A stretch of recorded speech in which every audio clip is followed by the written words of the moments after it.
उजाडू दे आज साकड हे माग, होऊ दे पहाट नवी.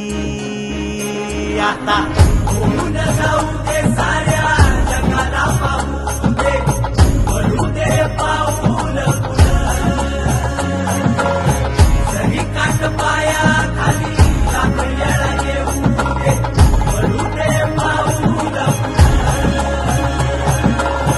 मोठी लढाई र लढू मातीसाठी र गड्या, मनगटाचं जोर लावून दाटला जरी अंधार एकजूट होऊ आज, दिवा देऊ तेज धावून.